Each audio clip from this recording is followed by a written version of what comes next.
Maktoum Prod. N'oubliez pas de vous abonner et activer la cloche de notification.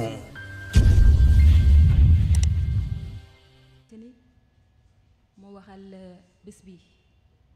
ki nga xamante ni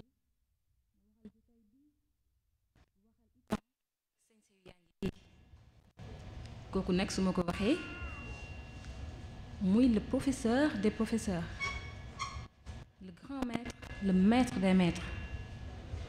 kooku nag mooy sang bu tedd bi a Cheikh Seydi Mouhamadul Moustapha Sy Al Maktoum. dinañu beral nuyoo itam ki mu ñu booleel di sunu chef de guerre, di sunu capitaine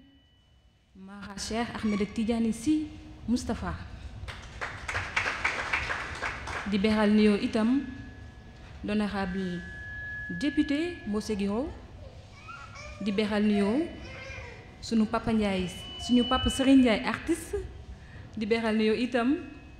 Pape Serigne Ndiaye Gonzalez, ñu ngi koy gis ci jotaay bi. waaye di nuyu sang yu góor yi ak sang yu jigéen yi ah azab tonton Zaw Meng dafa xaw a nduroo ak dañu xaw a nduroo trop sax ngeen baal ñu comme ni ñu leen ko waxee rek tey li ñu fi dajale yaakaar naa ñëpp xam nañ ko, plume du maître. La plume du maître nag c'est un concours, comme on le dit souvent, sans concours. muy concours boo xamante ni groupe bii di Moustarchidine Ma Notre di ko organiser chaque 10 juin à l'occasion de l'anniversaire du responsable moral Daïratul Moustarchidine wala Moustarchidat Seydi Mouhamadul Moustapha Sy. concours boobu nag candidat bu ne dina proposer un thème ou bien un texte jëmale ko ci sang bu tedd boobu pour rendre ko hommage. waaye nag cette année-ci nous en sommes à la 3e édition. waaye édition bii nag dafay uute lool ak édition yi jiitu ndax programme bi nga xamante ni moom laa leen fas yéene présenté nii dina riche lool en enseignement mais tamit dina riche en spectacle. te yaakaar naa loolu fii ci kanam dinañ ci xam dara. tey mbokki programme bi nii la fas yéene tëddee dinañu amal benn discours d'ouverture boo xamante ni suñu mbokk le représentant du groupe MN Moustarchidine Ma Notre monsieur Khalifa Thiam dina ñëw defal ñu discours boobu. bu ñu ci paree nag comme enseignement la ñu wax ak prestation spectacle dinañu am ay y aura des surprises daal. dina am des artistes yoo xamante ni très talentueux ci facette bu nekk ci diversité. yaakaar naa am na luñ ci jot sax ñam léegi ci acoustique suñu mbokku bee toog Khalil Fall daal ñu koy baaxee. bu ñu ci jógee itam ci programme bi dinañ ci amal benn allocution boo xam ne dañ koy jagleel suñu sponsor yi nga xamante ni ñoom lañ àndal depuis le début ci concours boobu du plume du maître. waaye itam ci enseignement bi ba tey dinañu ànd ak soxna Awa Tine mu fas yéene nañu présenter benn panel boo xamante ni dinañ ko def sous le thème de Seydi Mouhamadul Moustapha Sy, une vitrine de valeur ou une tribune de savoir exquis. yaakaar naa ku ñëw ci ëttu kilifa gu toll noonu xam-xam dina war a génn, savoir dina war a génn, yeneen nag yeneen dina mën a génn ndaxte koo xamante ni dangaa njaboote ku ne sa programme sa bés lu nekk dina fa mën a am. bu ñu ci paree nag dinañu dem ci li nga xamante ni moo tax ñu gën a daje fii. man li ma koy tuddee mooy la chose la plus sérieuse. mu dellu ci remise des prix. dinañu woo fii lauréats yi nga xam ne ñoom ñoo génn ci 3e édition bi Plume du Maître fas yéene leen primé fii waaye nag damay wax rekk mesdames et messieurs sous vos applaudissements s'il vous plaît ñu accueillir suñu mbokku Khalifa Thiam pour son discours.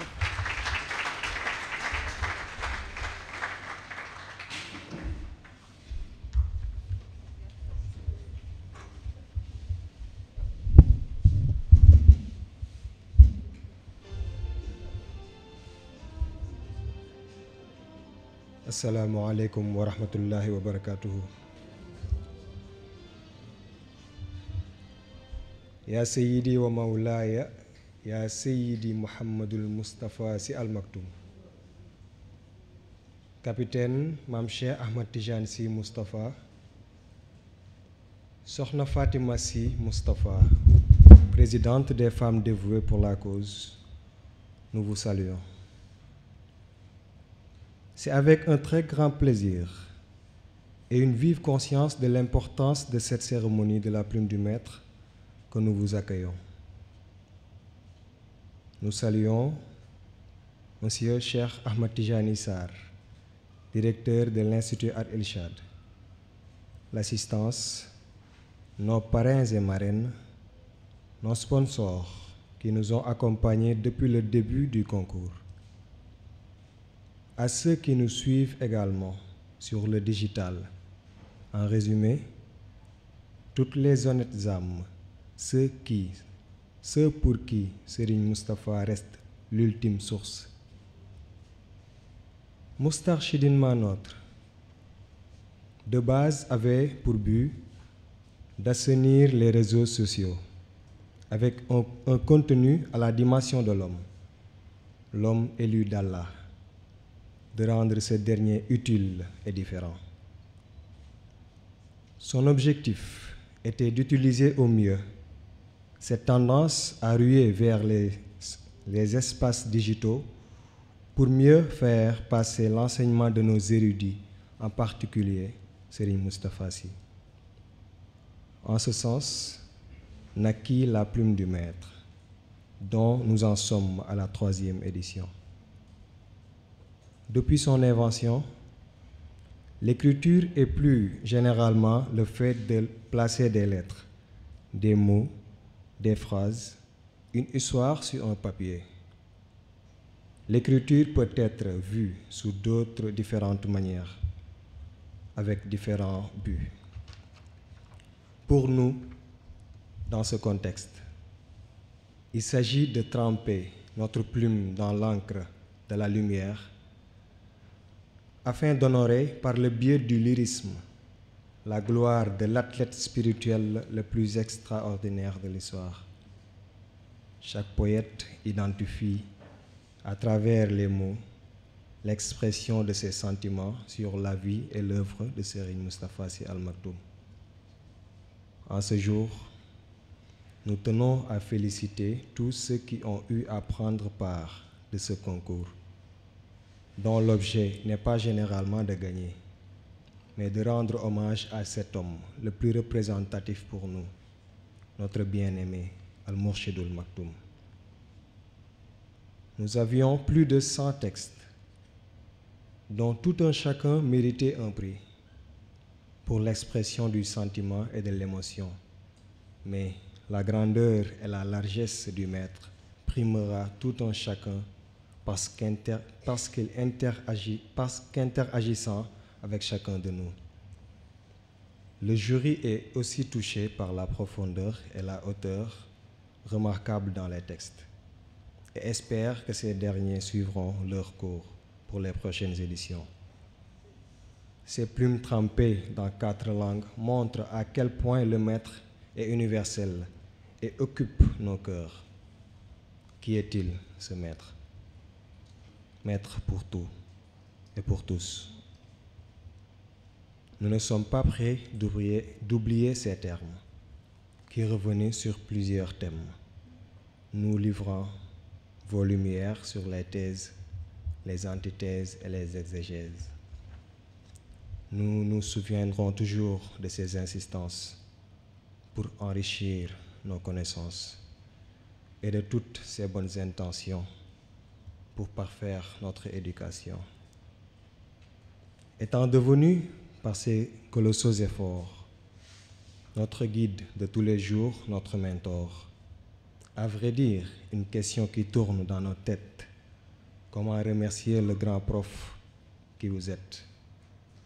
le formateur bien certifié, le plus que constant mais permanent, le savant à jamais certifié, l'incorruptible de son temps. Nous l'aimons fort, Mourchid. Plus que tout, il est pour nous. Ses lumières nous guident. Qu'il vive longtemps, Maktoum pour nous. Assalamu alaikum wa rahmatullahi wa barakatuh.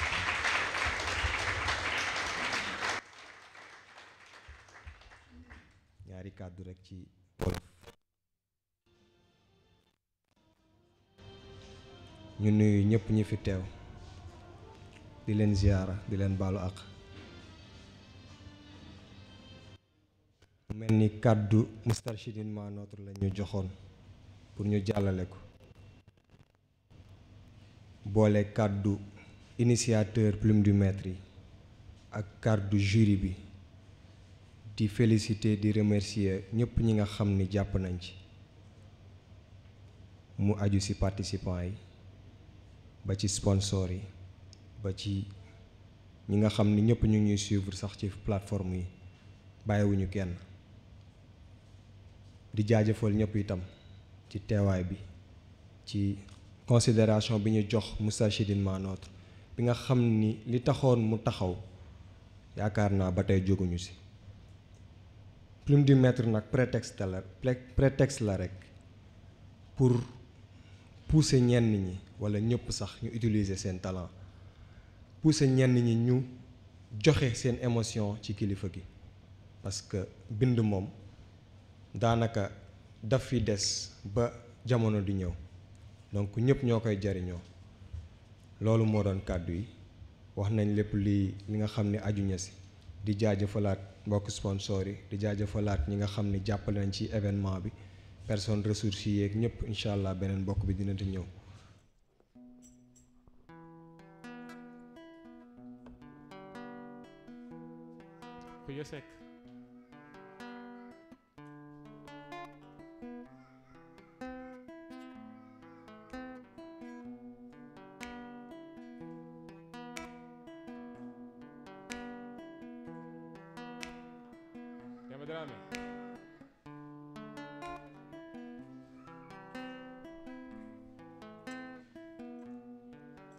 yëg naa lu rot sama xol, rotam gënoot sama xel, may laajte naan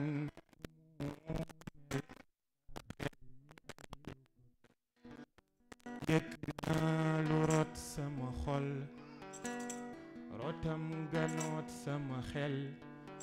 may laajte naan nu mu mel, sa xel mi ay lu ko këf.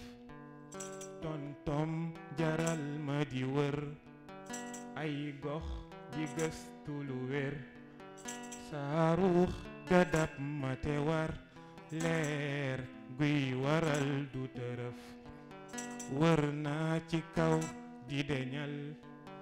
ay bés di jéema deñal, gëlëm gëlëm ba ca xol ak xel lu diis la mu sëf. saa xel mi daa bëgg a xam, saa xol bi daa bëgg a am, saa ruux gi moom bëgg a ñam,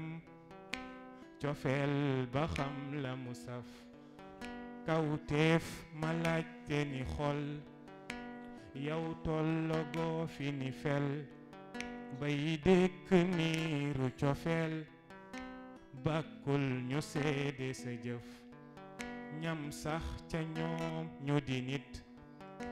laa gis ca ñoom te du bët, góor yàlla pur ma du kët, ngir bàkku kook la mu laf. moo ñàkk maas te di sens, ci ndaw ñi xëy bëgg raas, meññee fu Maodo te aas, meññul garab bu woyof ki may way moo ñàkk maas te di sens ci ndaw ñi xëy bëgg raas meññee fu Maodo te aas meññul garab bu woyof Racide ma leen may son bi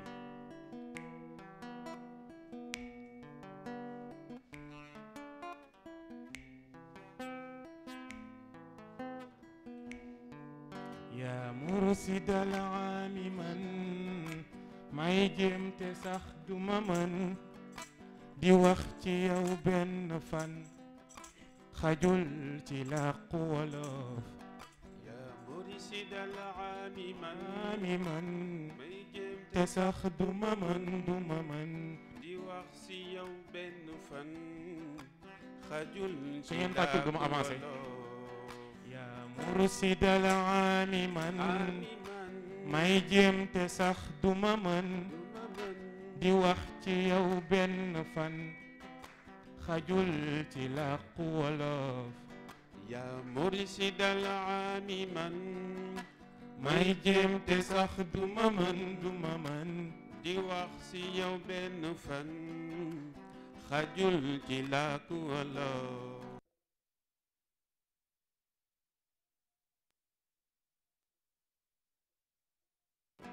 kon ci kaw si dem ba sa baat yaa xamle bépp xaraf ku xamle rek benn baat di sang pur ma ko waat kon ci kaw si dem ba sa baat yaa xamle bépp xaraf yëg naa lu root sama xol rootam ganoot sama xel may laajte naan nu mu mel saa xel mi ay lu ko këf na la yàlla aar te aar làmmiñ bu jombale kaar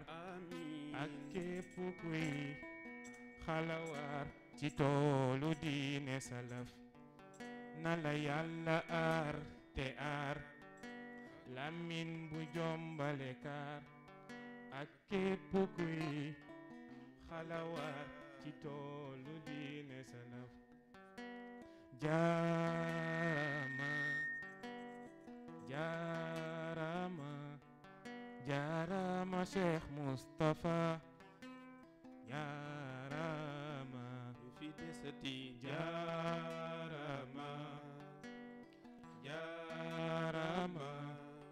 jaarama Cheikh Moustapha ku soxarul ni la jaarama fi desati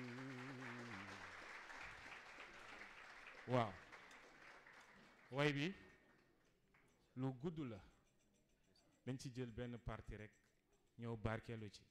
yàlla dafa dogal mu rëccuñu mais dañu nekk di ko travail mu rëccuñu jaar ci statut yi comme que internet bi moom dafa gaaw am ay mbokk yu ci jot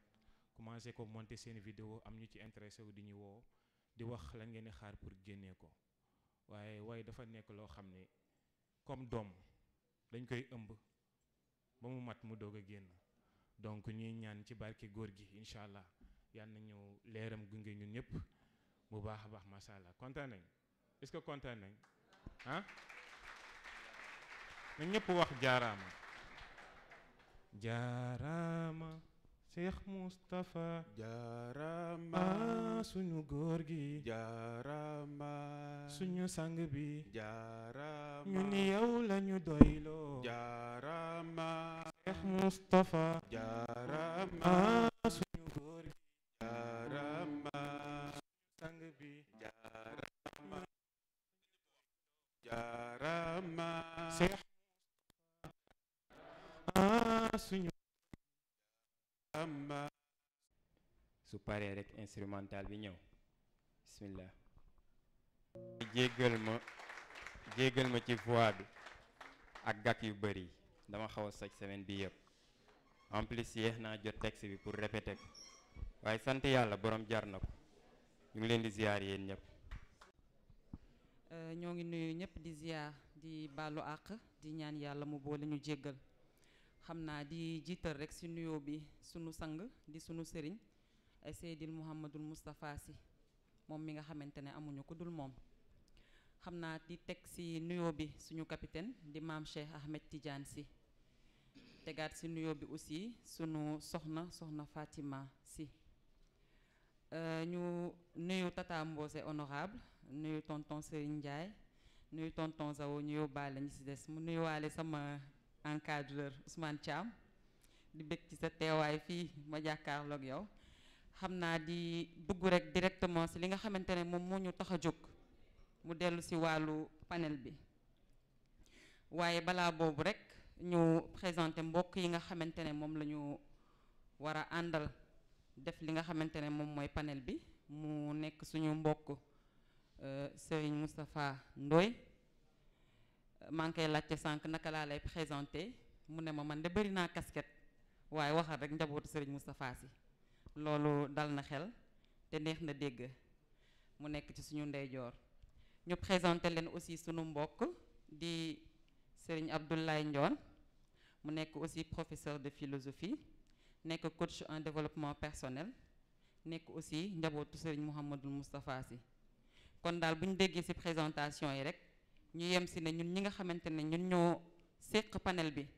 ñun ñëpp ay njabootu Serigne Mouhamadul Moustapha Sy lañu. te loolu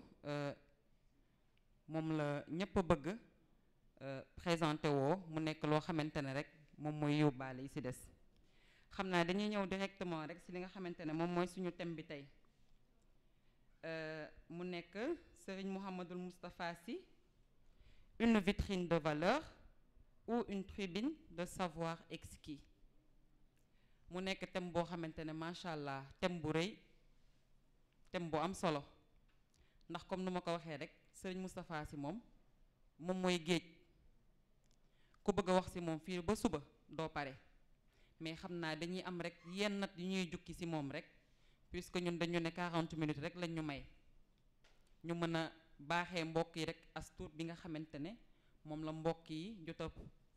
préparé. xam naa dañuy ñëw d'abord ci li nga xamante ne moom mooy choix wu thème bi, parce que ku dégg thème bi dañuy wax Serigne Mouhamadul Moustapha Sy, 2 points, une vitrine de valeur ou une tribune de savoir exquis. xam naa ku dégg thème bi sa xel ci lu muy njëkk a dem moom mooy boo gisee 2 points yi dafa mel ni dañ lay tànnloo di la def le choix entre tribune de valeur ou li nga xamante ne moom mooy vitrine de valeur ou tribune de savoir exquis. mbokk yi nag xëy na kenn ku ci nekk ci ñoom am na nu mu ko indee ak nu mu ko xalaatee, waaye comme nañ ko waxee rek tey jii sénégalais lambda boo ko doon wax kan mooy Serigne Mouhamadul Moustapha Sy, jàpp naa ne lu muy njëkk a wax wala boog lu mu koy njëkk a layal moom mooy am xam-xamam. parce que jàpp naa ne nit layal ko ci xam-xamam moo gën a yomb nga layal ko ci ay jikkoom, ndax nit pour nga gis ay jikkoom il faut nga nekk koo xamante ne da nga dund ci ëttam, wala nga koy fréquenter, wala mu nekk koo xamante ne ku la jege la. xëy na nag sëriñ ñun def ñu jege torop ba pare yenn saay sax ay jikkoom duñ koy bàyyi xel lu bari, mais pour la plupart dañuy mettre en avant li nga xamante ne moom mooy xam-xamam, te mu nekk koo xamante ne kenn du laam-laamee xam-xamam, que ce soit national ou international. képp ku xam Serigne Moustapha Sy li ngay njëkk a wax moom mooy ku am xam-xam la. xam naa comme tey nag dañoo am ñaari mbokk yoo xamante ne ñoom ñoo sekk thème bi, duma leen jiitu ci li nga xamante ne moom mooy thème bi, dama leen di bàyyi ñoom kenn ku nekk ci ñoom rek mu wax naka la xalaatee thème bi, wala boog lan mooy mu déggee thème bi rek xelam ci lan la dem exactement. xam naa ma njëkkee ci Moustapha nga indil ñu rek yow boo déggee thème bi noo ko xalaatee, wala boog lan moo ci sa xalaat ci thème bi.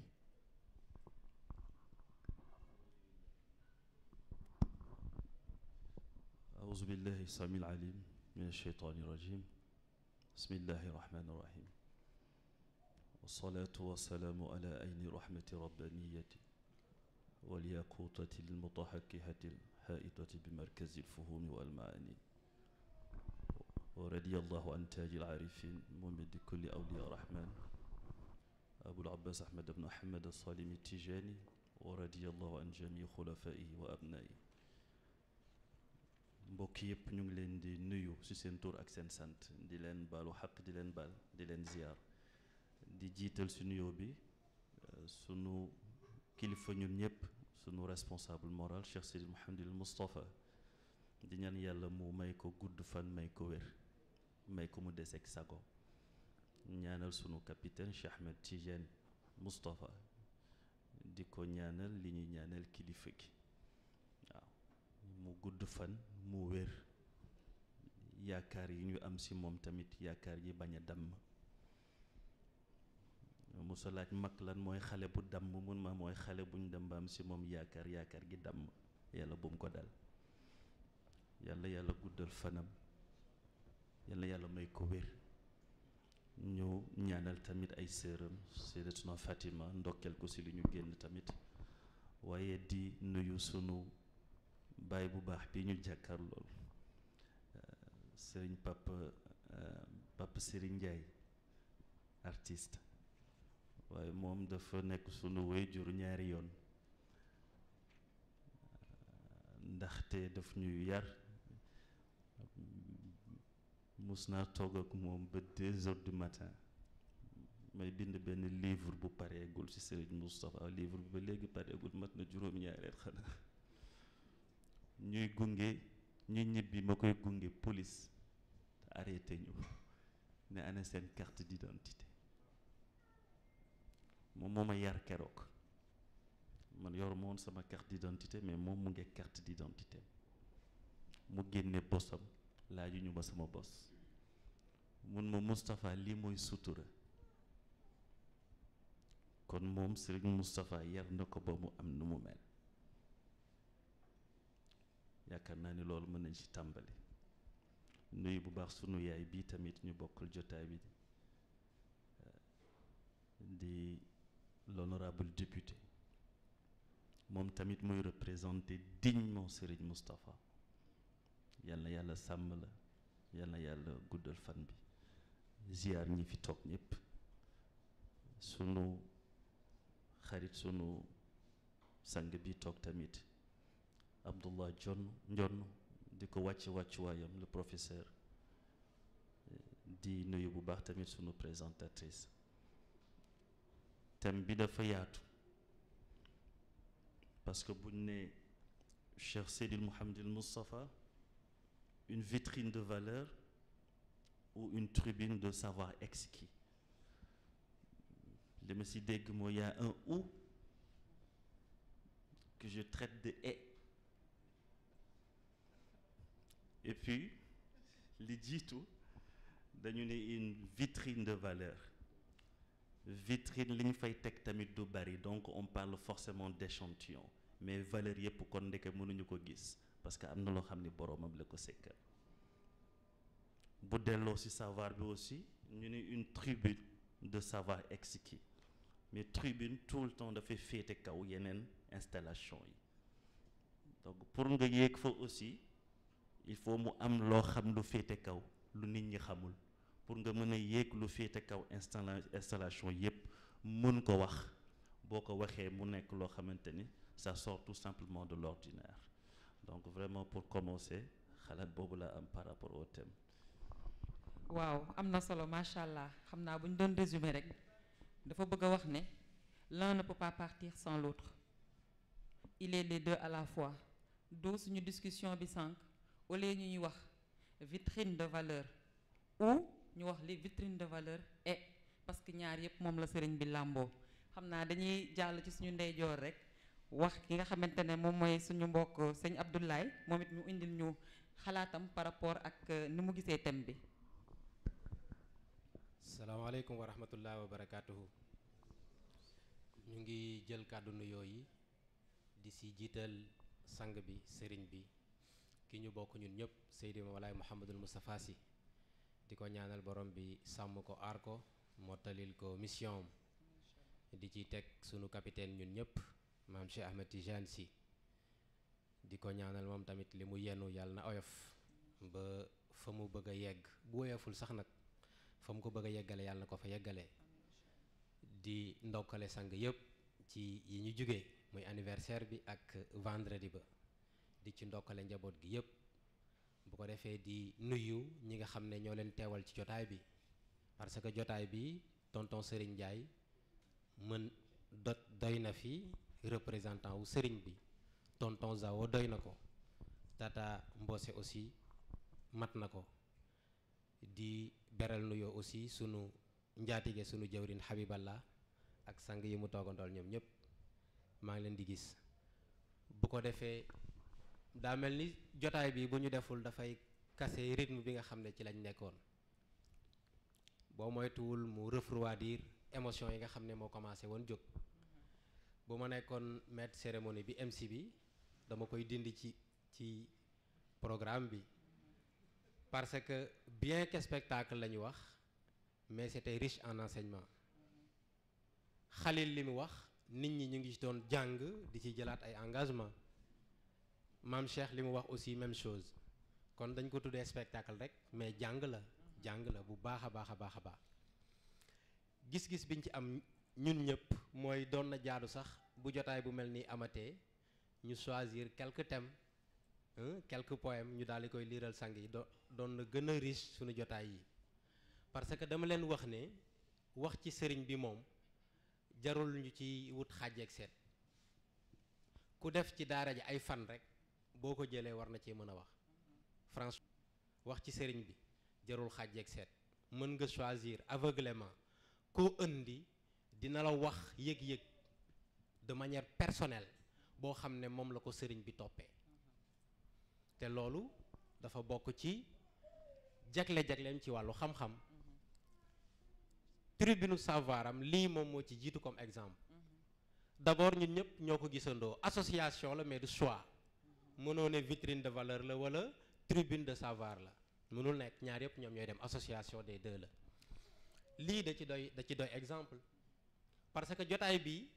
tonton Serigne bu ñu doon wax thèmes yi ñu fi abordé amul domaine amul discipline boo xamante ni àdduna bi mu ngi koy gëstu tey te débattruñ ko fii te pourtant kër la woon ku ko séddee pour jotaay yu mel ni loolu doy na exemple ci xam-xam bi nga xamante ni du moom parce que buñ nee jàng bul déglu moom kese li nga xam ne moom lay joxe mais ñi mu yar li ñuy joxe domaine différents domaines yi ñu côtoyé kenn ku nekk ak njaboot gi nga xam ne moom la disposé bu ko defee ñi doon participer ci concours bi kenn koo ci jël ak la mu bind ak niveau bi nga xamante ni moom la seen écrit yi toll surtout ci jamono bi nga xam ne dafa bëri ñoo xam ne seen arme yëpp moom mooy wax pourquoi ces gens-là sont si bavards parce qu'ils ne jouissent pas encore de ce privilège voilà qui fait qu'un homme transforme ses idées en plusieurs signes qu'on couche sur du papier. C'est parce qu'il n'arrive pas encore à écrire et quand on n'écrit pas dans une société moderne on ne réfléchit pas bien et quand on ne réfléchit pas bien la parole qui autrefois était sacrée devient banale moo tax ñu soññu xale yi ci bind dafa jaadu am na ñoo xam ne bu ci bind desoon ñëpp noppi waaw bu ci bind desoon am ñoo xam wax rek la ñu mën moo tax coow li bari bu ci bind desoon ci langue ba mu mënti nekk moo tax yu mel ni doy na comme exemple bu ko defee valeurs yi nag moom nañ ko xool ci kenn ku nekk ci ñun franchement loolu rek lañ doon wax en premier lieu. waaw macha allah moom xaw na piétiner tuuti sax ci question bi nga xamante ne moom la ñu bëggoon a indi ndax comme nu ma ko waxee rek jàpp naa ne thème bi bu ñu ko doon résumé ndax comme ni ñu ko waxee rek kenn ku nekk ci ñun bi ngay dugg daayira lu ñu la njëkk a wax moom mooy Serigne Moustapha mën na pardonner lépp sauf ñaar muy ñàkk jàng ak ñàkk yar te jàpp naa ne nag kenn ku nekk li ngay jàngale c'est parce que dafa nekk ci yow kenn mënul transmettre loo xamante ne nekkul ci yow donc li nekk ci yow moom ngay transmettre kon jàpp naa ne Serigne Moustapha loolu mu ñu bañ a baal def ko sonnee moo tax tey mu am ci résultat ndax wax na ko sànq cérémonie de remise de trophée la ñu waxoon te pourtant cérémonie de remise de trophée bi li muy gàtt-gàtt def nañ ci benn temps bu gàtt pour ñu am li nga xamante ne moom la ñuy bàyyee xel day wane ne daara ji boo fi ñëwee boo fi tariwul di nga fi nafar wala nga jëlee fi kon lii exemple la ci savoir yi nga xamante ne sëriñ bi joxe na ko kon xam naa rek damay rebondir rek ci question ci idée boobu ma indi pour poser waale Moustapha surtout par rapport ak parce que connaissance am moom kenn lay laam-laamee woo ko comme ni ma ko waxee mais dama bëggoon nga wax ma par exemple ci tribune yum ñu indil yëpp dellu si wàllu utum xam-xam ban moo la ci gën a marqué parce que gis nañ fi université du Ramadan gis nañ fi conférence yu muy def te jàpp naa ne ci njeexitalu jàngale yu muy def plume du maître bi bokk na ci yar na njabootam ba njabootam yi taxaw mën a bind ñar na njabootam yi ba njabootam yi taxaw mën ko défendre que ce soit langue bu mu mënti doon nag léegi nag ñu bëggoon xam yow lan moo la ci gën a marqué ci côté boobu. Oh, donc c'est un peu large comme question mais buñ doon jël domaine par domaine dafay xaw a metti parce que dimension Serigne Moustapha amul lu muy jàngale loo xamante ne du la marqué amul saarit lépp la ñuy an bu ñu doon làkk olof waaw dafa am ko mos a laaj kilifa ne ko ñaanal ma bañ a génn ci tarixa bi mu ni ko ma tontu la ma Seydi El Hadj Malick tontu woon mu ni ko lum na tontu woon mu ni ko def ko ni tarixa bi amul saarit saarit mooy lu ñuy an di ko tuuri lépp la ñuy lekk sëñ Moussa li muy jàngale tout est consommable ba pare dafa constant c'est-à-dire du andi dara ëllëg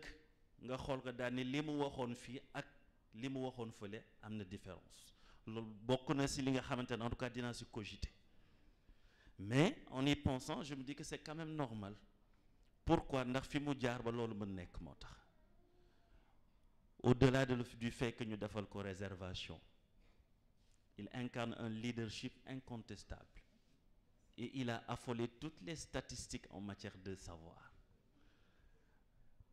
parce que dafa doon aussi ñoo xamante ni ils sont passés par là ma cité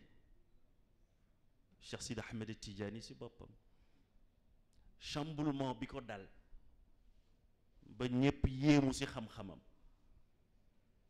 chamboulement bi ko dal ba fi nit ñi waroon commencer moom fa la mujjee fi nit ñi waroon mujjee foofu la commencer moo dal Serigne Moustapha dufitu fi ibtidaai l amri ila alxadarati rabbani munzu ana yaafiun wa ana ayru mashghulin bi qawaidi nnaas dañ ma bëmëx mu ni waa dañ ma bëmëx ñaata yoon mu ni benn yoon dafatan wahidatan bañ ma bëmëxee nag fa saarat awwali axiri wa axiri awwali wa zahiri batini wa batini zahiri wa baadi kulli wa kulli juz'i fa sirtu ana huwa min xaysu ana la min xaysu huwa waaw mu ni nag lam ca teg mooma daane law su'iltu an alfi masalatin min ahami masaili la ajabtu anha bi jawabin wahidin buñ ma posé woon 1000 questions au même moment ma répondre joxe benn réponse bi tontu 1000 questions yi kooku dafa làmb jamono yépp tal mooy li dal Serigne Moustapha leadership bi moo la koy wone lan moo tax est-ce que ñun dañu forcer pour ñu sopp ko mais li anglais di wax who think you can lead every single people while you don't have followers you just taking a work a followers wala a leader without followers is just working c'est-à-dire ki nga xam ne dafay dem te kenn topp ko te forcé wul ñi koy topp mu tourné gisul kenn ku koy topp c'est parce que daf leen di forcer wala boog dafa nekk koo xamante ne dafay marche tout seul Serigne Moustapha ne marche pas tout seul professeur wax na ko léegi nee na lii nii doy na ci exemple yaakaar voir aussi li Seydi El Hadj Malick waxoon ma daanele foofu biñ koy laaj di yéemu ci xam-xam beeg yu kenn xamul mu ni leen teel na ñu ni ko lu tax mu ni xaar leen ba sama yu ndaw yi mag kon nag Serigne Moustapha tamit keroog capitaine wax na ni mooy sunu baay ñun ñëpp waaw te gars yi màgg nañ moo tax nga gis fu ñu taxaw rek ñu respecté leen waaw donc vraiment loolu lañu ci doon sànni comme kàddu. macha allah oustaz am na solo mën naa résumer rek ci li nga xamante ne moom lu fi indi ci ñaari point mu indi ci constance am man gisuma nit bu gën a constant Serigne Moustapha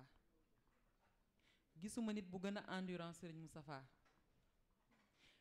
te comme ni ko sëriñ Oustaz Samba di waxee rek nee na sëriñ Moustapha dafa nekk koo xamante ne lépp lu mu mës a digle moom moo ca jiitu. xam nga kuy jàngale par l'exemple moom maam Cheikh moo waxoon ne xale yi en général seeni moroomu xale ñoo leen di jàngal mais sëriñ Moustapha saa yu ñu jàngalee dara dafa fekk mu jiitu si. kon loolu dafa nekk lu am importance leadershipam bi mu wax aussi lu am importance la parce que n'importe qui n'est pas leader. Serigne Moustapha c'est un leader incontesté dafa nekk koo xamante ne il est la seule personne boo xamante ne mun na tenir auditoire nombre de temps bu mu bëgg te kenn du yëngu kenn du bouger loolu yàlla rek moo ko may. ma doon waxtaan ak benn mbokk mu ne ma Serigne Moustapha yàlla daf ko defal benn chance mu ne moom dafa boole 3 générations boole leen ci li nga xamante ne moom mooy ëttam mais ñi nekkoon ak Serigne Babacar Sy ñi ngi ci daara ji. mën nañ joxe exemple suñu baay Katim Touré yal na yàlla leeral bàmmeelam te xaare ko aljana incha allah kooku ci jamonoy Serigne Babacar ba léegi mi ngi cheminé jamonoy Serigne Cheikh mi ngi cheminé ba jamonoy Serigne Moustapha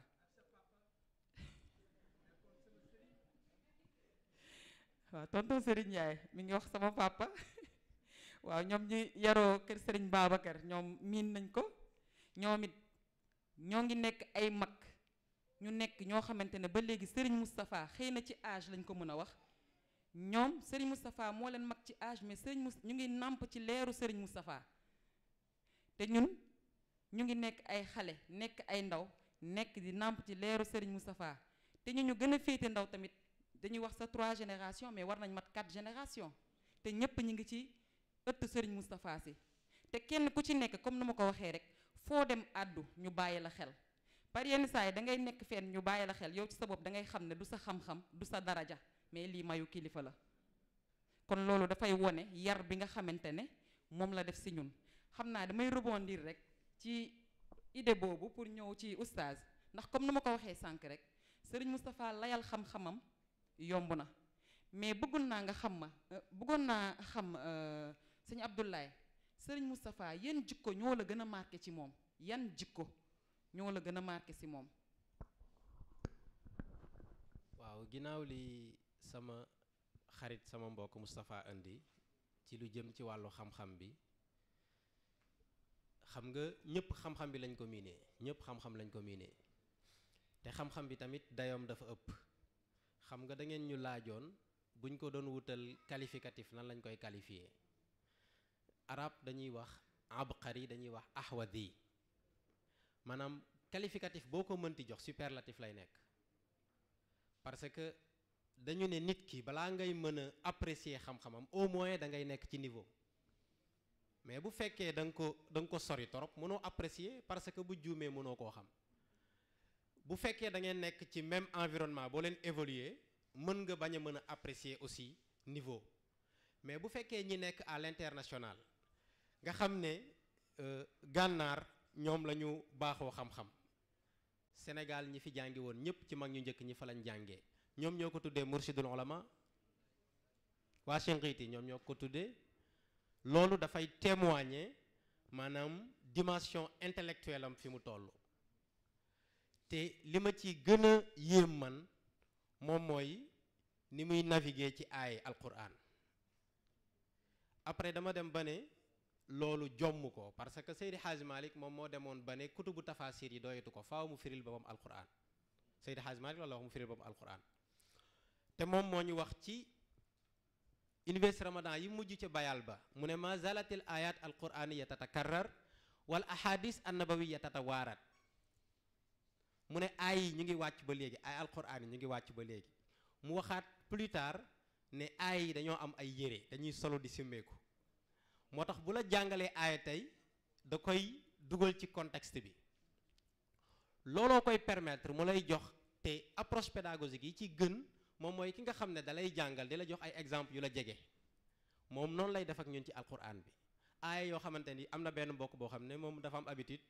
bu sëriñ génnee firi benn aaya danaan ndeke nekkoon na ci téere bi parce que tellement approche pédagogique bi muy indi dala koy jegal par des exemples très proches moo lay permettre nga comprendre ko loolu aussi je pense bien que ku honnête ci jamono bii di nga ko xam que ne moom kese moom moo fiy waxee alxuraan ci cadre boobu bu ko defee loolu moom ñoo tey fanatique moom la maam Cheikh wax sànq bu fekkee loolu la ñuy xasee de fanatique ñoo tey nekk ay fanatique parce que foofu bi ci gën a marquant mooy li ñuy tuddee al xuruf al muqattaa ci alquran dafa am saar yoo xamante ni sunu borom danaan alif lam mim ra ha mim ayn sin qaaf kaaf ha ya ayn sad yooyu yëpp kutubu tafasir yëpp boo leen jëlee dañ naan allahu aalam bi muraadihi bihi loolu lañ lay wax dañ naan sunu borom moo xam li mu ci namm moom nag moo ñu koy firil kon bu fekkee moom moo ñu koy firil cela veut dire que ni kutubu tafasir yi ngay jàng ñoom mu ngi seen kaw parce que ñoom xamuñu li ci sunu borom wundu te moom mu ngi ñu koy firil chaque jour bu fekkoon nag ci ay qualité am yi ñu exposé ci vitrine bi nga xam ne yëpp mënu cee ñëw man bi ma ci gën a marqué moom mooy constance am capitaine Gaganti ñu mu ne permanence la du constance moom moo nañu woon musuma ronu beneen tànt bu dul tànt Moustarchidine man ci anniversaire bi dama ne ko tu n'as pas d'ennemi de par ta personne et ta personnalité. Il n'y a que les ennemis du bien qui s'acharnent sur vous. loolu doy na ci jikko maanaam amul kenn fii Sénégal loo ko bañ nga mën a indi loo xamante ni lu tangible la nga reproché ko ci lu jëm ci wàllu personnalité doomu aadama amul kuy sos nag mën nga sos la neex sos moom yomb na mais nga indi loo xamante ni vérifiable et vérifié mënul nekk kon donc loolu doy na ci qualité bu ñuy tuddal nit moo tax kaanu atayiba mi dara Mor Saasum bi muy tagg Sëriñ Babacar loola ko wax da ko ne say maam seen colka laab na moom yëppam laab na kaanu atayiba mi dara moom Sëriñ Mouhamadul Moustapha Sy moom léppam dafa laab maanaam lambaayam dafa set wecc amul kenn ku ko léegi nag loolu moom moo nekk ci sommet qualité yi loolu moom moo nekk ci sommet qualité yi ndax comme ni ñu ko waxee rek damay fàttaliku benn conférence bu mu defoon je ne me rappelle plus c'était en quelle année ñu toog benn mag taxaw ne ma ni neexul ba neexul mais alxuraan ñi dégg ñoo ko war a wàccee mu ne mu ngi mel ni alxuraan moo wàccaat beesaat tàq nii mu ne ma Serigne Moustapha dafa nekk koo xamante ne ku mu mënti doon nga bëgg ko nga bañ ko xam-xamam forcé la nga wax ne kii ku am xam-xam la waaye tamit ñu ñëwaat ci rek moom daa sonnee xam-xamam de bay nit ñi di tëdd di nelaw moom dafa jógoon fajar teel di sonne am xam-xamam boobu ma bëggoon xam oustaz yow it yan jikko ñoo la gën a marqué ci Serigne Moustapha Sy yan jikko ñoo la gën a marqué parce que tamit baax na ñu naan am na xam-xam et tout ça mais nañ xool ci jikko yi ñun en tant que Moustarchid wala Moustarchida ban jikko la ñu jël ci Serigne Moustapha Sy ba tax fépp fu ñu nekk ñu naw ñu ban jikko la ban wala boog yan moo la ci gën a marqué nga jël ko ci moom. waaw day revenir si presque si question tout à l'heure en fait dañu teg vitrine de valeur teg à côté tribune de savoir exquis en réalité il peut pas y avoir de tribune. Voilà, quelque chose à désirer mais ñiy toog parce que dans une autre vie je suis chef cuisinier donc gâteau ñun bu ñu ko defaree ba noppi c'est-à-dire tu te mets là nga jël cette distance xool gâteau bi ba noppi souvent man bu ma forme bi neexul ak décoration bi du ma ko lekk et quand c'est très beau je mange pas aussi.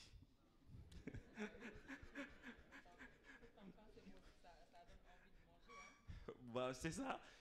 Elle dit que quand c'est bon ça donne envie de manger mais xam naa ni ñi nga xam ne li ma daal moo leen daal daañu comprendre yenn saa yi nag gis ku togg lu nakari di bañ a lekk lu foog di pour forcer nit ñi di dafa neex fekk neexul mais Serigne Moustapha lu mu togg rek neex na. Alors je disais que ni donc cette tribune cette vitrine de valeur d'efface cette tribune de savoir exquis, je disais qu'en réalité, il n'y a pas de tribune de savoir exquis sans qu'au préalable, mu wóor ni ànd cette vitrine de valeur. Al-ilm bila adabin ka jismin bila ruux. xam-xam boo xamante ni ay valeur ay teggin laytaayu ko mook jëmm ju amul ruux ñoo yam mook kër bu amul jigéen tamit ñoo yam te maamam Sidi Hajj Malik daf ko wax nee na toog naa juróom-ñaari at di jàng alquran ak li koy yéwe nen teg si ñetti at di jàng teggin le comportement mu ni waaye bu ma yëgoon jël juróom-ñaari at yi ma doon jàng alquran boole kook ñetti at yi ma doon jàng teggin boole ko muy fukki at may jàng teggin kese sax te bañ a jàng alquran parce que sëñ Babacar si sax layal na ko plus tard parce que nee na xam-xam buntul rek bu ñu la ubbilee nga dugg parce que nee na nit dina jaamu yàlla ba dugg àjjana mais dëkk ak yàlla nag par contre teggin ñoo koy maye kon nga yëg ni teggin yooyu bu fi nekkul ces comportements là bu fi nekkul doo neex yàlla ba muy jël ces savoirs exquis di un joyau di la ko jox mooy liñ koy jënde parce que yàlla soxlawul xaalis walillahi xazainu samawati wal ard te xaalis boobu jàppewu ko richesse mais comportement li koy firi mooy maam Cheikh bi muy wax ak turandoom am lu mu bëgg a jëli si moom bëgg bu fa jugee wax xeetu xam-xam boo xam ne bu pare kenn du ko waxaat muy xam-xamu badia mooy xam-xam boo xam ne yaa ko créé donc bu fi valeurs yi nekkee par tacite existence les savoirs sont là moom la anglais di wax de tacit knowledge am na loo xam ne bu ñëwee rek il faut xam-xam bi gunge ko moo tax mu ni fa ilayka yabna muhammadin nadani mu ni chiamun mu tëb valeurs yi il a parlé même de vertu parce que vertu yi bu ñu fu nekkul pour taawu valeurs yi ils n'ont pas leur raison d'exister parce que fi mu la yóbbu après du la neex chiamun tuhakkihu jawharal insani nga yëg ni kon nit werd jawharatul kamal am na lu ko gën te mooy fexe ba yow sa bopp nga nekk jawhar te sëñ Moustapha jawhara la maamam la maam Habib waxoon di ko xool di xool sëriñ Babacar Si ba mu yàgg mu bëgg ko tagg xamul lu mu koy wax mu ne ko fa yàllaha min durrin yaluuxu ala tibri yow sëriñ Babacar neexul ba neex mais or nga ba pare ñu solal la jama dara dàqul loolu kon doy na si jikko sëriñ Moustapha am cofeel bu wér si boroomam parce que jikko la am na ñoo xam ne fu ñu nekk tey subaa ñu changé mais am na cofeel bu wér si boroomam am cofeel bu wér si maamam yeeg ñi mu donn ba ñu wóolu ko xam ni am na tout en lui sauf de l'hypocrisie manque d'hypocrisie c'est une valeur sûre et rare Serigne Moustapha n'est pas hypocrite du tout je le dis pas parce que je suis fanatique le slameur mais je le dis parce que c'est la vérité li may wax budul nii du nii Serigne Moustapha n'est pas hypocrite gis nga ñàkk hypocrisie boobu moo ko may ba mu am li mu am tey li conduire ci savoir exquis yooyu donc jikko boobu rek doyoon na sëkk mu dellu si le professeur tudd sànq encore muy constance bi mu wax te maam Cheikh rectifié ne permanence ndaxte Cheikh borom tarixa bi daf ko résoudre ñu ne ko boo bëggee mel ni Serigne Moustapha nooy def mu ni munfaridin billahi haama bi hubbihi fa laysa lahu unsun bi shay'in siwa rabbi waaw nga am cette constance là maanaam bul bëgg tey nga bañ bul wax waaw suba nga ni déedéet na la cofeel si yàlla rek yitteel ñu ni ko fooy jaar mu ni tafarrada fi dunya mais àdduna d'accord dëkkal si kër gu rafet dawalal oto bu rafet waaye bum la jaral dara téye ko sa loxo bi waaye bum la jaral wor kenn sëñ Moustapha musta wor lu tax li taati rabbihi ngir topp sama boroom yàlla ni gis nga boo ko defee fa awrasahu ilma alkitaabi bila raybi maa lay donnale de façon très naturelle toutes sortes de connaissances loolu bu amee fa yartaaxu fi rawdil maarifi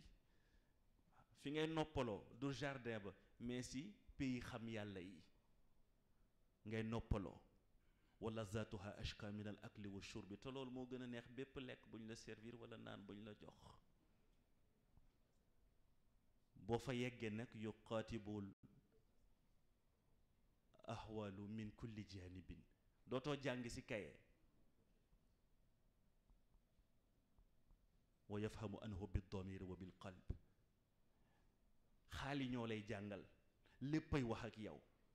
léppay wax ak yow à un tel point que boo génnee ni maa ngi gis sama borom bee passé mu jël sëyi aat yi di ko teg ni ak xasanaat yi mais pour kan mooy Serigne Moustapha ba mu xàmmee sëyi aat yi ak xasanaat yi c'est parce que il a ses valeurs moo tax mu xam ko. ki nekk primaire mënul juger le prof d'université li professeur wax parce que bu juumee du ko xam la ma waa ji doon wax naan ma man anglais rek laa dégg ma ne ko loo xam si anglais mun moo xawaar yu te mooy noo yendoo mun ko du noonu. kon bu yeggee foofu nag étape bi si topp nag mooy utiya alayhil faydu min alamil haybi ñi yàlla yéene Serigne Moustapha yépp yàlla orienté leen vers Serigne Moustapha te seen xol nangu ko mais yàlla yéenewul ñépp Serigne Moustapha ñi mu ko yéene par force dañuy décoder le message seen cœur dafay décoder message bi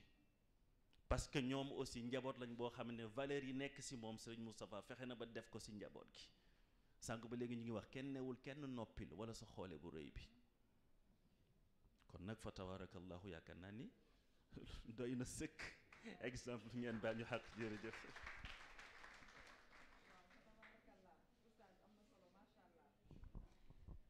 dañuy ñëwaat rek ci sunu mbokk sëñ Abdoulaye waaye avant boobu rek dañuy delluwaat ci li nga xamante ne moom la sëñ Moustapha wax mu nekk li nga xamante ne lu am solo la mu nekk lu ñu jël ci moom aussi parce que jàpp naa ne kenn ku nekk ci moustachid wala moustachida man je n'aime pas trop le mot fanatique quand on parle de daïra parce que jàpp naa ne képp ku nekk moustachid wala nga nekk moustachida nous ne sommes pas des moustachides ou moustachida pour les beaux yeux de Serigne Moustapha non Serigne Moustapha kenn ku nekk ci ñun am na lu ñu sopp ci moom ci jikkoom am na lu ñu sopp ci moom ci valeur am na lu ñu sopp ci moom ci loo xamante ne kenn ku nekk da ngay toog sa ruq nga ne kii kat su dul woon sang bii xëy na man instant bii maa ngi ci leneen kon bu nu ma tudd fanatique pour man ñi fanatique mooy ñi nga xamante ne en fait ils n'ont rien dans leur tête en fait pour man loolu laa jàpp mais jàpp naa ne moustachid yëpp ay boroomi xel lañ te ñi fi ñëw ñëpp kenn ku ci nekk da nga am looy jël fii ci Serigne Moustapha nga koy dundee mu defar sa àdduna moo tax du ma bëgg trop ñuy wax waxu fanatique bon sama slameur bi voilà sinon aussi beneen bi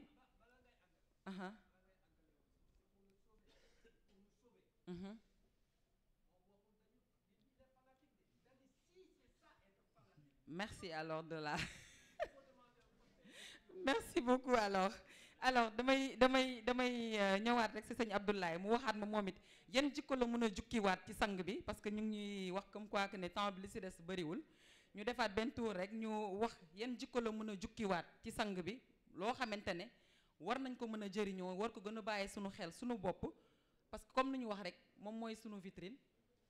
Serigne Moustapha mooy sunu vitrine ci moom la ñuy xool ci moom la ñuy root yan jikko yeneen yoo jàpp yoo xamante ne mën nga ko génneewaat ñu gën ci jëriñoo parce que comme ni ñu koy waxee rek fa zakkir fa inna zikratan fawul mu'minin kon ñun ñëpp fàttalente def ciy baax ñun kenn su nekk ci ñun rek boo waxee xëy na jikko am na koo xamante ne dina ne ah jikko bii kat ndekete Serigne Moustapha am na ko te xamuma ko woon wala boog fàtte woon naa ne am na bii ma fàttali ko xool tamit nan laa koy forger ci sama bopp fu ma nekk rek ma xool nu ma koy jëfandikoo. D'abord sax ma revenir ci fanatisme bi parce que bu fekkee vision externe moom moo la qualifié loolu bul ko bañ parce que maam Cheikh moo ne woon bu ñu la qualifié dara bul ko bañ bul attardé wu ñun préjugé yooyu moo ñu sonal ci sunu penc qu'on nous taxe d'être des fanatiques après ñun xam nañ ñan lañ loolu vision externe la yooyu bu ñu ko ragal lu ñu bëgg nañ ñu wax mais ñun xam nañ ñan lañ moo tax maam Cheikh mu ne bul nekk di morfondre bu ñu la joxee benn qualificatif di la caricaturer bul nekk foofu di jooy mu ne demal nga làqatu nga génn qualifier leen de 100 autres qualificatifs yoo xamante ni ñoom dinañ ko bañ bu ko defee ñun xam nañ ñan lañu gënuñu ñoo jàng gënuñu ñoo xam dëkk bi moo tax luñ ñu jox garaawul nañ ko jël waaye nga baal ma ma apprécier d'abord communication Moustapha macha allah ma rebondir un peu ci point yi mu doon soulever di tudd ay abiyat yoo xam ne mag ñi ñoom ñoo ko wax xam nga loolu sunu borom moom dafa wax ne te lu ma partagé la ak moom jàpp na ne balaa xam-xam bi di fi nekk vitrine de valeur bi dañ koy remplir mu ne au-delà des valeurs sax dañu war a tudd vertu nga xam ne moom mooy ndeyu valeurs yi ñoo leen cëslaayal sunu borom dafay wax ne wattaqullah wa yuallimukumullah loolu la wax ba pare mu waxaat ne yuutil xikmata man yasha xam nga xam-xam yépp xikma moom moo ci dàq fële mu ne wattaqullah wa yuallimukumullah sunu borom dafa ne ragal leen ma jàngal leen loolu la wax de ragal bi à travers ton comportement à travers des vertus à travers des valeurs boobaa la lay soog a illuminer jox la xam-xam bi nga xamante ni c'est en dehors des livres lañ koy jàngeel laysa fil kutub wal xaratis ilm innama ilm fi suduri rijal waaye man li ma gën a neex ci jikko Serigne Moustapha yi aydahullah wa nasarahu wa raa moom mooy franc parler te da nga ko tudd léegi frôlé nga ko ci bi nga tuddee hypocrisie xam nga dëkk bi tamit ñi xam ne li fi nekk te jaaduwul du ñu jeex ñi nekk ci dëkk bi xam ne li ñu fiy def te jaaduwul du ñu jeex mais kan moo koy tudd kenn tudd ko moom nag ki nga xam ne asamaan a koy waxloo bu ko waxloowee day wax parfois nga dégg ci ñiy coow ci réseaux sociaux yeeg mbedd yi naan lan moo tax li mu wax mu dem ba gàmm guddi yonent bi soog ko faa wax parce que foofu lañ ko waxloowee kiy sóoraale ku ko jox juróomi dërëm wala ñaar dërëm war a ay maletu xaalis mooy trier di xool lan laa war a wax luy mettre à l'aise ñi ma nekkal wala déet franc parler bi bu fekkoon indiwaat nañ ko ci biir daara ji parce que souvent nga gis ko ci biir daara ji ñu toog ci rencontre joxe proposition am ñu ne d'accord nañ alors qu'en réalité d'accorduñ qu'on le dise nañ ko wax bi ci des moom mooy courage patience ak persévérance moom moo tax bi mu ne mu tuddee ko athlète la franchement parce que ñaata at lu ne ñu ngi koy jéem ñaata at lu ne ñu ngi koy def ñu baal ma tudd benn mbokk sama benn mbokk dama yóbbante sax ci Habib la ma yóbbante jotuma ko wax ba léegi ci jéem-jéem yi ñoom fa ñu dëkk ñoom ñu ngi dëkk Kounoune mais ña fa nekk ak jéem-jéem yi ak li ñuy tudd ci mbir yi nga xamante ni tentation la yu ñuy def pour gàllankoor ko ñaata at boobu ba léegi pour atteindre ko ñu ngi koy def jàmbatu ko kenn moo tax kaana mun faridan tudd nga ko léegi même moom bu nekkee ci solitude am sunu borom moom moo ko fay wettali loolu lan moo ko may mooy athlète bi mu nekk ci di persévérer ci li nga xamante ni moom mooy dëgg bi di persévérer ci li nga xamante ni moom mooy yar njabootam dama koy wax ay mbokk semaine bi ma ne leen akas néew lim fi am ci ay njaboot di kerkeraan di kar di leen jéem a yar bu ñu réussiree noppiloo ko mooy Sénégal sànku na doo ko wax pour tàgg sa bopp mais c'est un constat boo xam da nga koy def avec une analyse froide de manière très objective nga xool xam ne moom li muy wax noonu muy déranger nga xam ne dinañ ci def ay weer moo lay xamal ne décision yi ñuy jël ci réew mi ñu ngi ko ci sóoraale bu fi desul woon rek kan moo waxaat kenn waxul franchement nag kenn waxul donc franc parler pour dénoncer loo xamante ne nii jaaduwul sunu borom moo ko jàngal yonent bi ñuy jàng seen alquran maam Cheikh moo ñu ko jàngal Serigne Babacar Seydina Aboubacar di jàng alquran mu ne ko bul ko jàngee ni ko Seydina Aboubacar di jàngee Seydina Omar di jàng alquran mu ne kilifa da ngay ñeme sa entourage non seulement da ngay ñeme sa entourage mais da ngay ñeme environnement bi ngay dund ña fa nekk parce que décision yi majeures yi ci réew mi ñi koy jël daanaka valeurs yi soxalu leen vertu yi soxalu leen qualité yi soxalu leen donc maintenant bu fekkee dañuy jël ay décisions qui vont à l'encontre de ce que tu veux inculquer à ton auditoire dafay jaaru nga koy dénoncer léegi nag fan la koy dénoncer est-ce que ci coulisses yi la koy dénoncer moom ay audience am public la kon ci public bi la koy waxee léegi maintenant nag ku mu déranger yow nga dem fële dañ ciy sant yàlla courage bi mu am ba heure bu génnee dina ko wax yooyu daal bu ko njaboot gi jàngoon ci moom ñu bàyyi maslaa bi ku ñu dëkkal bu fekkee yaa ngi fay def naka sudul noonu bu ñu sekkee ak yow ñu wax la ko te duñ la offensé ci dara dañ lay wax rek dëgg. dama koy wax ay sang ñu baal ma ci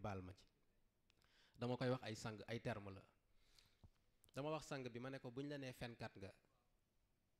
te mu wóor la ne au fond de toi yow fenkat nga warulaa metti c'est-à-dire yaa ngi doon nëbb loo xam ne keneen gis na ko bu la ko waxee au fond de toi warulaa metti kooku xasu la dangaa nëbb lu mu gis léegi sa effort moom mooy fexeel ba jikko boobu bu mu nekk ci yow fexeel ba dindi ko balil insaana ala nafsihi basira moo tax kenn ku nekk sa introspection xam nga yow yaay kan xam nga say défaut xam nga say qualité maintenant travail bi ngay def de manière personnelle nga xam ne moom moo taxoon Colisée bi di judd ñu baal ma un peu entre parenthèses dañuy wax di yéemu ci xam-xamam fan la jóge mais man ci capitaine la comprendre lan moo tax seen xam-xam toll noonu mu ne nit am na fu muy toll cellule bu nekkam dafay nekk unité de traitement déggoo leen li may wax de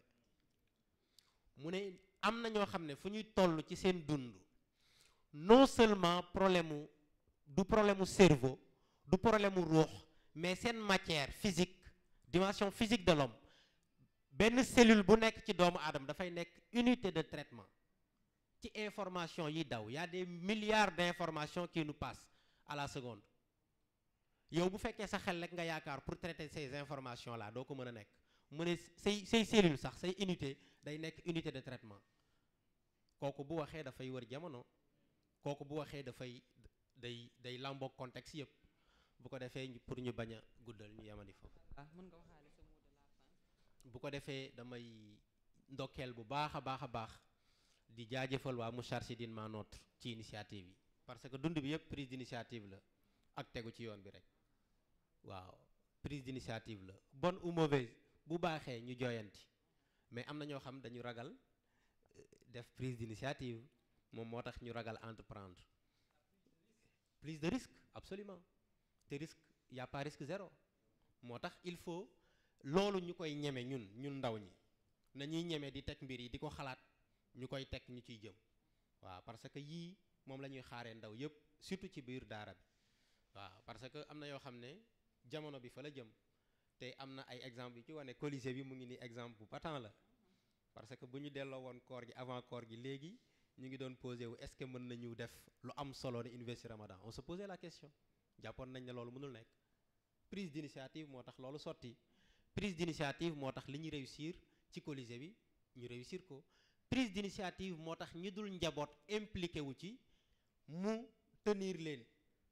autant que ni mu teniree njaboot gi bu ko defee yooyu moom maa ngi ciy jaajëfal waa Moustarchidine Ma Notre di leen encourager bu baax a baax di wax ne plume bi moom war nañ ko organiser ci dimension yu bari moom bu ko defee bu jaadoon sax ñun ak ñoom gars yi ñu dugal ñu ci làmb ñu bëkkante tuuti après ñu xoolaat ñeneen dina am solo.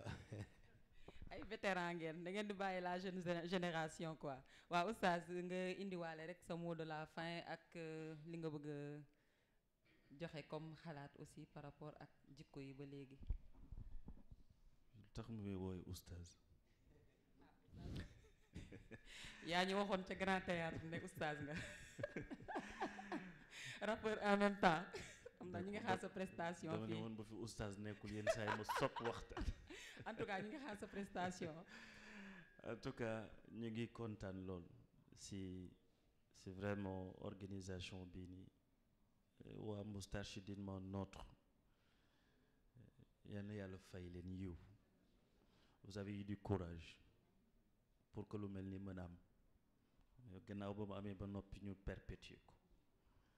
vraiment du lenn lu dul rek fruit yoo xamante ni dafa ñor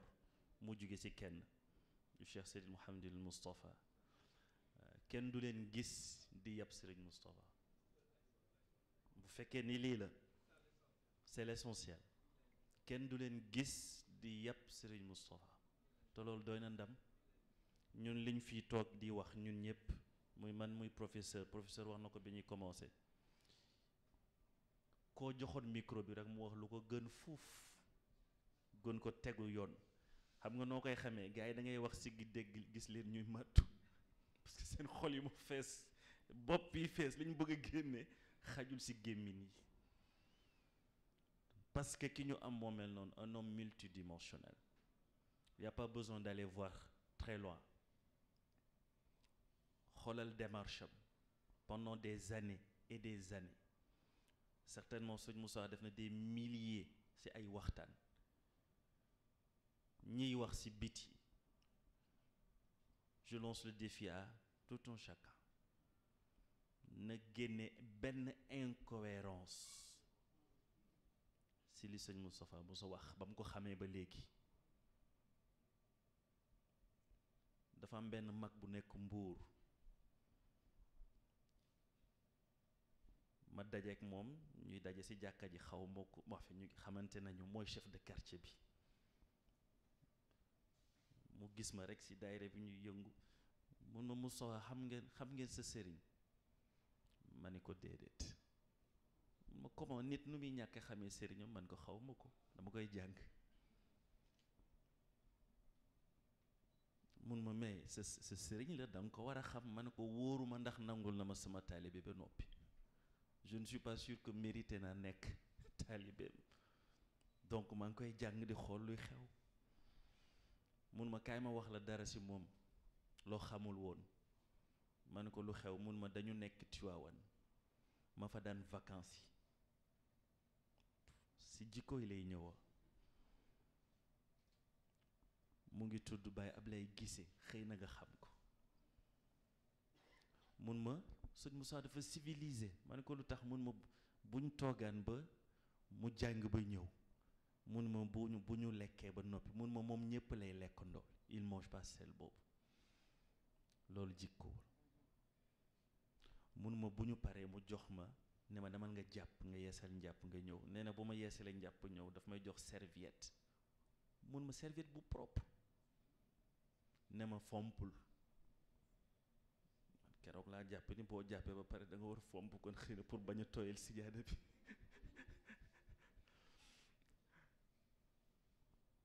nee na mu fomp ba noppi nee na ñu julli mun ma ngoon jot ñuy dem stade nee na ñuy dem stade ñu romb benn kër mu ne ma am na ku dëkk ci environ yi ko xam ne daf ma bind lettre di ma wax waxu caaxaan te jigéen la mu ne ko gisee imagineel ma répondre ko ci caaxaan yooyu ëllëg ma taxawal loo xamante ni l'islam lay taxawee ku jigéen kooku génn